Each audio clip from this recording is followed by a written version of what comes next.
Good morning. Today is a special day with really a lot to celebrate. And once a year, we gather blossoms and branches to retell a story from our faith's heritage that enlivened a faith community long ago and has the potential to enliven our own community here and now. And here's how our precious story goes. Norbert Čapek was a Unitarian minister. But in his early years, at age 18, living in Vienna, Norbert first discovered the Baptists and became a Baptist minister. And he founded almost a dozen churches from Ukraine to Budapest. Yet slowly, Norbert's faith became more and more liberal. He left Bohemia under government threat and accepted a call to serve a Baptist church in New York City, until one day in 1919, he wrote in his diary, "I cannot be a Baptist anymore, even in compromise. The fire of new desires, new worlds is burning inside me." So Norbert and his wife, Maja, joined a Unitarian church in New Jersey in 1921 for the same reason a whole lot of you might have. Their children liked the religious education program. When World War I ended and his home country was now independent, he and Maja returned home to Czechoslovakia. His Unitarian church was the Prague Liberal Religious Fellowship. In just 20 years, his church had 3,200 members. 3,200. I tried to visualize how they all met, but never mind. For some time, he had felt the need for some symbolic ritual that would bind people more closely together. The format had to be one that would not alienate any who had forsaken other religious traditions. The traditional Christian communion service of bread and wine wouldn't meet the needs of his congregation because his church, like ours, had people who believed different things. Čapek turned to the beauty of the countryside, to the beauty of flowers. In 1923, he developed what he called the flower communion, which we now call the flower ceremony. He asked his congregants to bring a flower to church from their gardens, the field, or the roadside. He invited each person to place their flower in a vase. Following the service, each person could take a flower from this vase, a different one that they had brought. The significance of the flower communion or celebration is that no two flowers are alike. So no two people are alike, yet each has a contribution to make. And together, the different flowers form a beautiful bouquet. Our common bouquet would not be the same without the unique addition of each additional flower. Thus it is with our congregational community. It would not be the same without each and every one of us. So this service, here and now, is a statement of our community. And by exchanging flowers, we show our willingness to walk together in our search for truth, disregarding all that might divide us. Čapek was a visionary minister with a faith community ahead of its time. It was a bold congregation, thinking beyond its doors, beyond what it thought possible. It was a congregation that was willing to take risks, to make tough decisions, to bear disappointment, and to build a new way, first by building a huge place that would house all 3,200, and then impacting their community at large. For this, the Gestapo arrested him in 1942. The Nazis accused Čapek of listening to foreign broadcasts and sent him to the Dachau concentration camp. Even in starvation and torture, he held a flower ceremony with his fellow prisoners, finding whatever flowers they could among the weeds of the camp. They testified to a beauty larger than themselves and a love that would outlive them. The Nazis killed Norbert Čapek, but his spirit, courage, and commitment live on today. And those qualities have passed now to us to make them real. His wife, Maja, brought the flower ceremony to the Unitarian Church in Cambridge, Massachusetts in 1940. And this celebration of community and plurality became an annual service within the UU faith. So every year, we tell the story of Norman Čapek and his vibrant faith community. We reenact the ritual of the flower celebration, bringing blossoms and branches to the service. And we fill our worship space with an array of beautiful flower forms, and we marvel at the variety of colors and the groupings of the many flowers into bouquets. If we take this visual beauty in, we begin to recognize that it could be an outpicturing of our UU congregation here.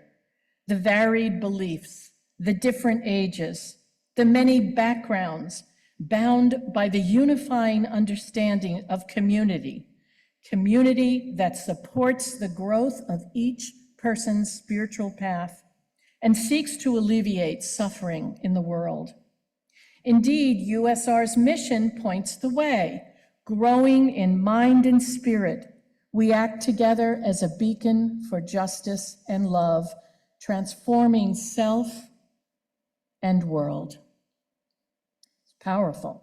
Growing in mind and spirit, we act together as a beacon for justice and love, transforming self and world. So today, I would like to breathe into our mission to experience it vibrating in living color. So we not only retell Norbert Čapek's flower celebration story, but we reenact it. And today we're going to reenact it through sharing some of our social justice highlights, our effort to act together to transform the world. And so I will be sharing some of the justice work that has been done within USR this year. And I must say, when I was preparing this, of course, I took this from the reports from the annual report, but I was really convinced that many of us don't know the whole picture of what goes on here, of the many groups within our community that are seeking to transform the world in targeted, beautiful ways. So I want to begin with highlights from the Wider World Circle, which is the umbrella for all the social justice groups. And you can bring the first, Laura. Yeah. So the Wider World is the umbrella that holds all these groups. However, they did sponsor a Wider World weekend with events highlighting the elements of democracy this year. There are also congregants who serve as congregational liaisons for the UU Faith Action New Jersey, which shares information and actions related to social justice issues.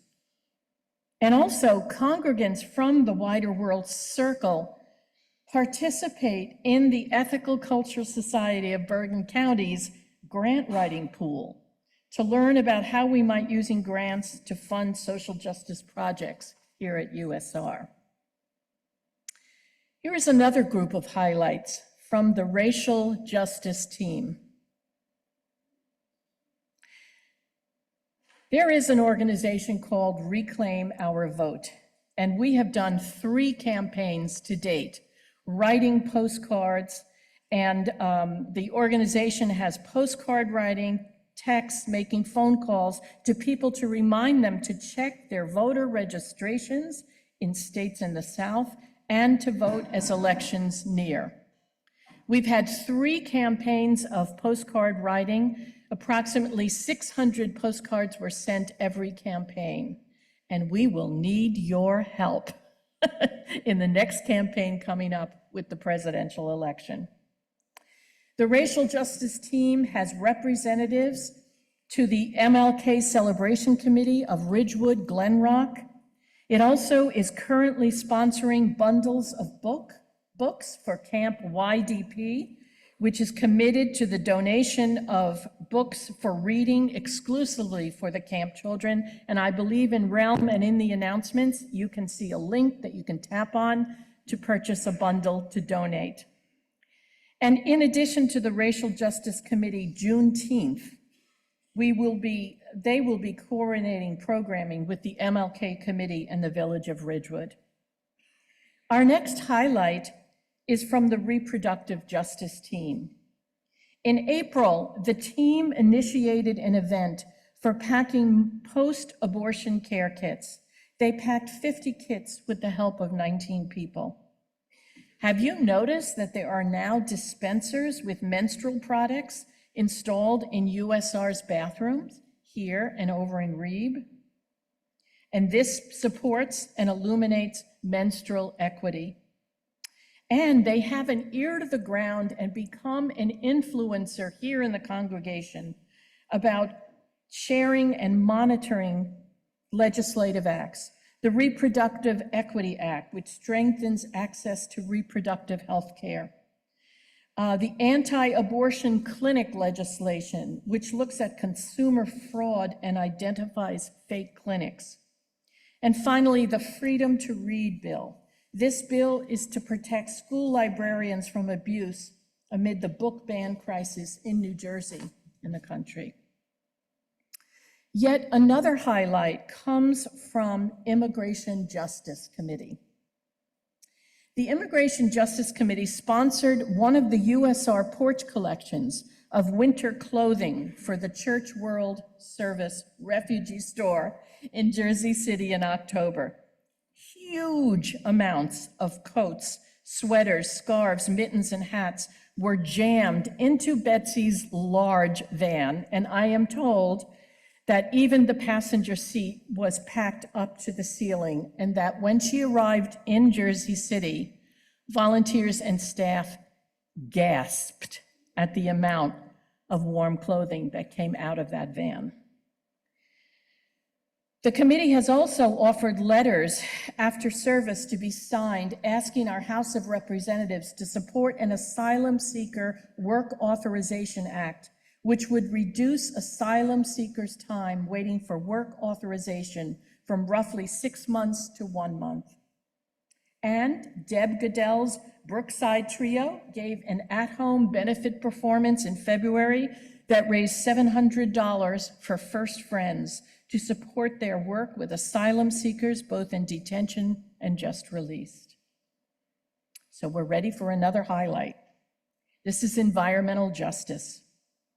A member of our environmental justice team has become a home electrification educator. And this person is offering Zoom classes and serves as our conduit to other organizations who are fostering practical environmental awareness programs. And the team organized an environmental social justice table at the USR Earth Day service. And I didn't know this, we continue to promote, says the committee, bring your own mug to the Sunday coffee hour and other USR events. Did not know that. Yet another highlight from the democracy team.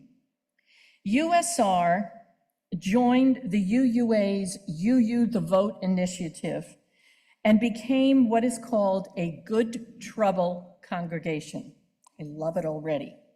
Good Trouble goal includes offering congregants different ways to become aware and to take action around voting and access to voting and democracy issues. The democracy team will continue to build on and support the racial justice team's postcarding efforts while reaching out to various other organizations like the League of Women Voters and Central Unitarian Church, CUC, to seek out nonpartisan programs and support each other's efforts. And finally, we get to a really large piece of how we transform the world, and that is highlights from community engagement. I think most of you are aware that every other month, 50% of the service offering is donated to a chosen regional organization. Kirsten was just sharing our June one. It's called Share the Plate. And Share the Plate this year supported the reduction of hunger and food insecurity, enlarged access to abortion, combated homelessness, supported affordable senior living, and supported immigration and sanctuary organizations and our own UU advocacy organization.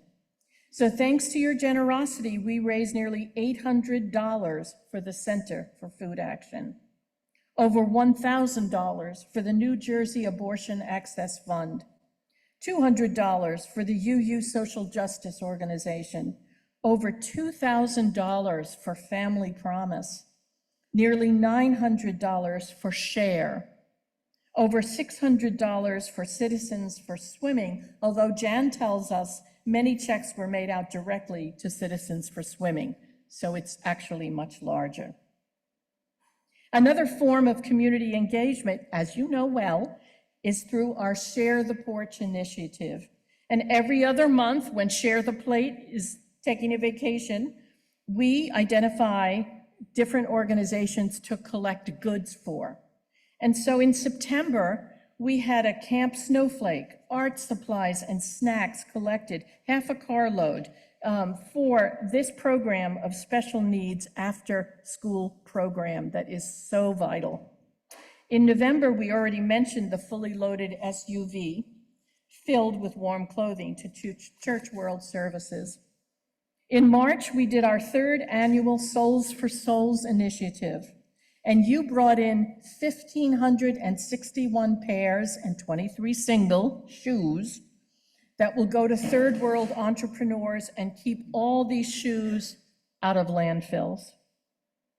And yet to come, but is one of our major initiatives, is last July and August and this July and August, we will do a Share a Porch around Citizens for Swimming, collecting swimsuits and towels for the kids. June and July, thank you. See who said that? Whoever said that, thank you. Thanks, John. Okay, John.